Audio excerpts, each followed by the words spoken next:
you. Well, I'm very happy with how we performed over the weekend. I thought we made lots of improvements in a lot of different areas, and one of the things I talked about last week is possibly trying a different lineup depending on how much practice time we had with it, and we ended up doing that, and I have to give all of our players actually a lot of credit for that, especially I think Rachel Coop, just for keeping things under control with a lot of serve receive, different things serve receive wise, which there's a lot of overlap rules and a lot of things with volleyball that not everybody understands that you have to keep in order, and she did a really good job of just keeping everybody calm with all of that. So I was really happy with that. I think some other people, Kate Buswitz, it changed her role pretty significantly at times. I think that's what we love most about the new lineup is there's a lot of different flexibility in there depending on some of the things that we're doing or not doing as a passing unit and as a defensive unit. So I think her role changed probably the most as far as hitting on the outside and hitting in the middle both.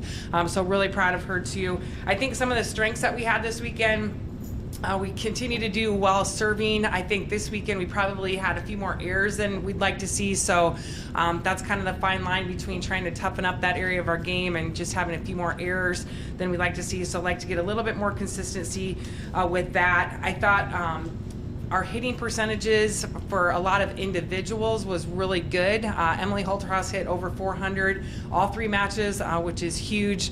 I give Carly Spies, she did not start in the Wisconsin Green Bay match, but she came in at a pretty crucial time, and she was able to go 7 for 10 with no errors, which is just a huge stat. Hitting 700 is awesome, and Rachel, I give her credit for just being able to go to her right away in that situation, so had a good match in that way.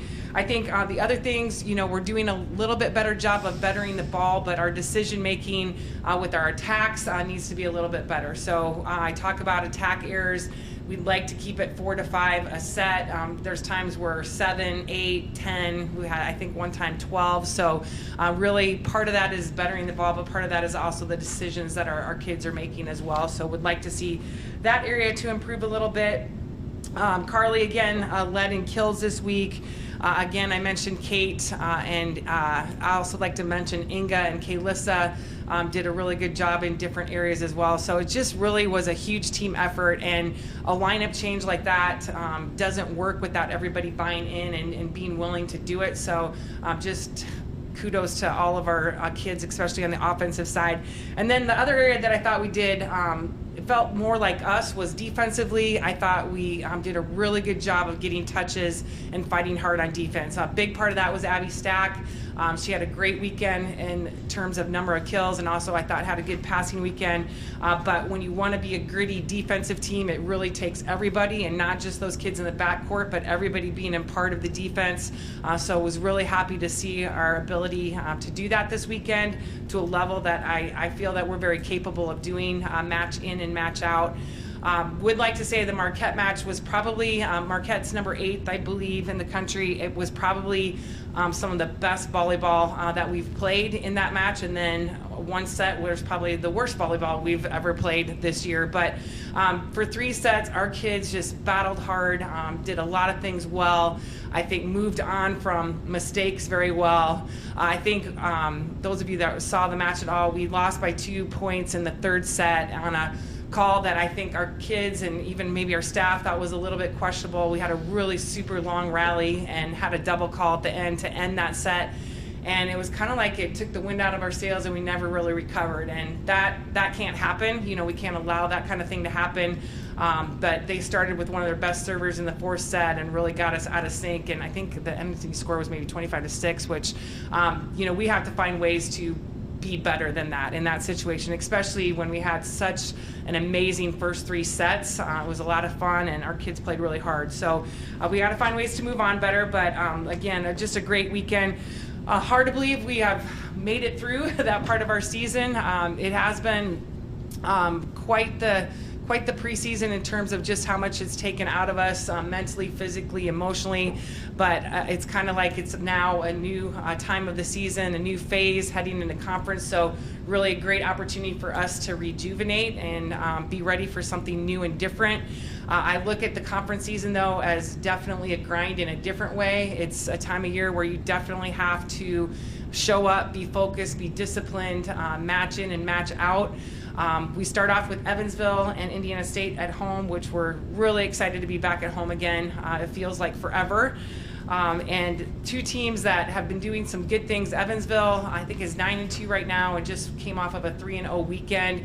And they set 3 kids predominantly. The other kids that are in their offense, they set them enough that you have to pay a little bit of attention to, but they have 3 kids, 3 foreign kids that have done some really good things for them this year, playing at a really high level. I would say that their style is a little bit different. They do have quite a few foreign kids, so their style of play is a little bit different. And if you remember last year, we did get beat by them at their place, one of the last matches of the season in 5.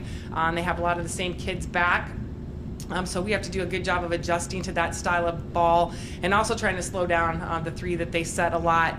And then Indiana State, they didn't play last weekend. They had a really tough non-conference schedule. I think Michigan State, Ohio, Cincinnati, Florida State, all on their schedule. So really good, tough schedule. Their record is not, it's 2-8, I believe, but it doesn't say the teams that they're playing. So just a team that, in my mind, is more balanced offensively. And also, Lindsay always puts together teams that really serve well and play good defense. I have not had a chance to see them on video this year yet, but we'll be doing that this afternoon. But excited for conference play. I know our kids are ready to go. Obviously, we have a goal. Lots of goals within the conference season that we're looking forward to working hard towards.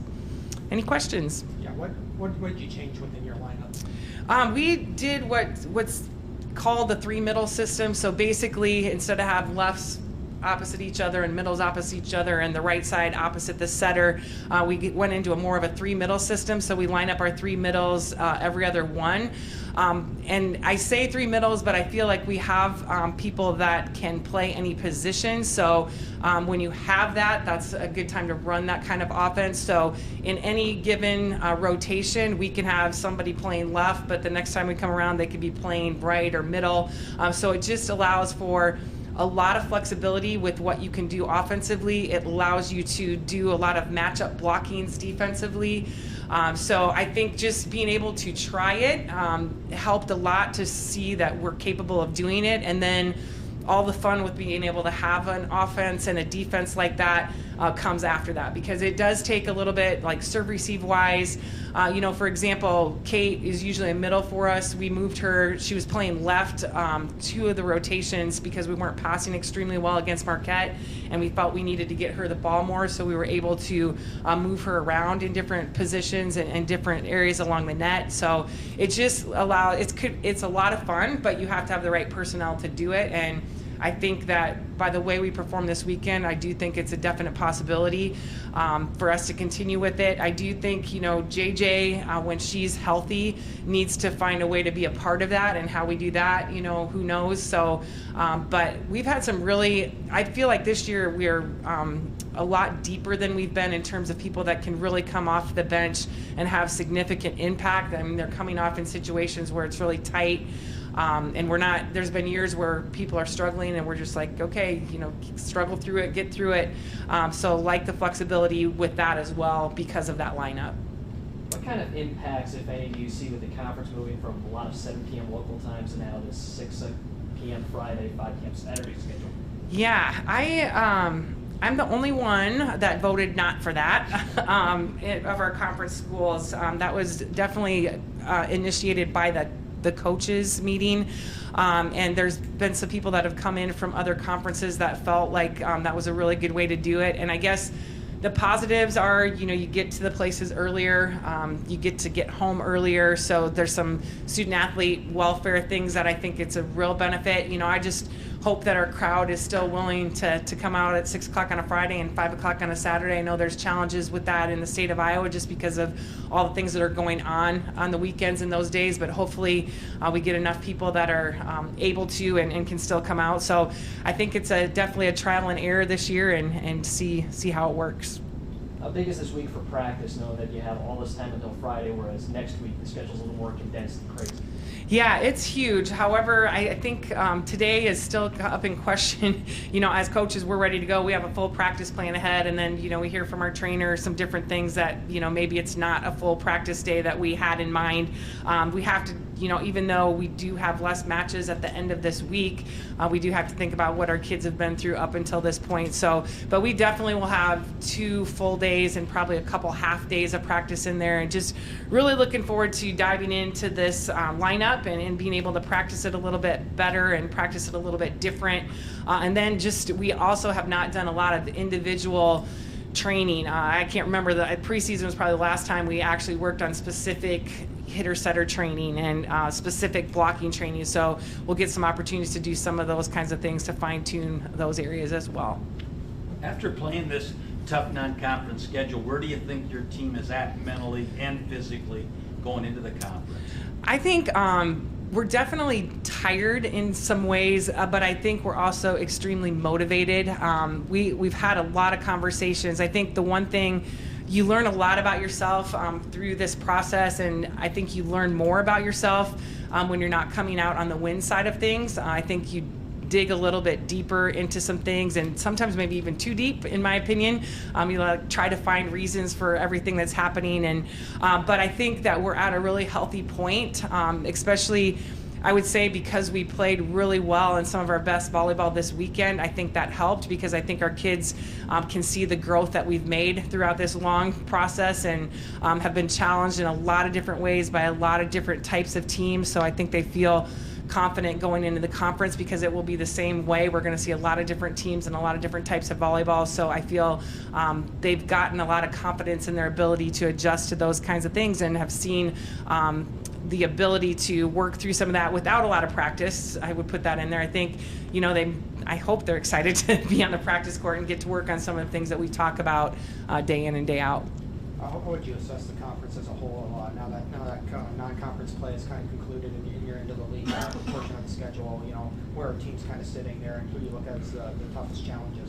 I think, obviously Illinois State has had a great non-conference season, being able to play an amazing tournament at their place and have 3 really good matches against ranked opponents. So obviously they're probably the top team that you look at. But I think from top to bottom, I think the schedule that a lot of these teams put forward, like I'm talking about with Indiana State, I think the records are very misleading.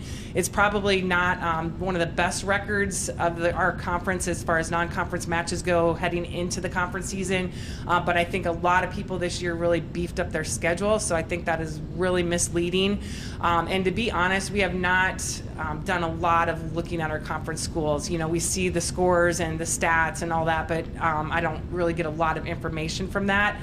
It's because of partly the teams that they're playing. It's more being able to see them on video to see what they're going to be like. But I look for our conference to be just as tough as it's been. Like I said, the record doesn't really show that, but a lot of people have played a lot of really good teams. It's been a lot of fun to see the willingness to do that. Did this non-conference schedule turn out to be everything you thought it would be, tougher than you thought it was going to be, now that you've got it completed? Yeah, I think it was as tough as I thought it was going to be. I think it's tougher than it was supposed to be. There was a few tournaments that we agreed to be in that really the teams kind of changed before we entered into them. The Texas thing was a little bit last minute. We already had those tough tournaments scheduled before the Texas opportunity, so that obviously adds another top 10 team in the mix as well that you weren't expected to play, but hard to pass up that kind of opportunity, especially when it's home and away. But again, like I feel, if we can, I feel really good about where our kids are at after that, especially with the win-loss part of things. So if they're as good as I think they are mentally with that, but again, it's just kind of recuperating and not looking too much into things and understanding this is a new part of our season. We're in that next phase. There's a lot of mission we have with the conference season heading forward. All right, thank you.